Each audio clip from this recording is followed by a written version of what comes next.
Mga kababayan, Assalamualaikum.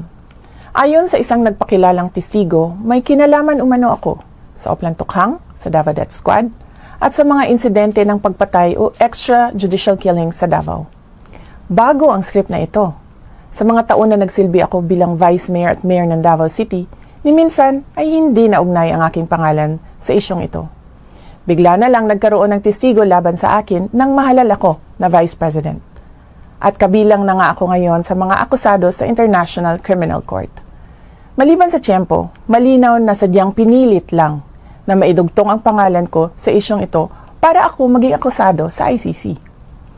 Ang pagpupumilit ng ICC na pakialaman ang ating hudikatura ay panghihimasok sa ating soberanya. Paglapasangan ito sa dignidad ng mga Pilipino at sa karangalan ng Pilipinas. Wala na itong debate.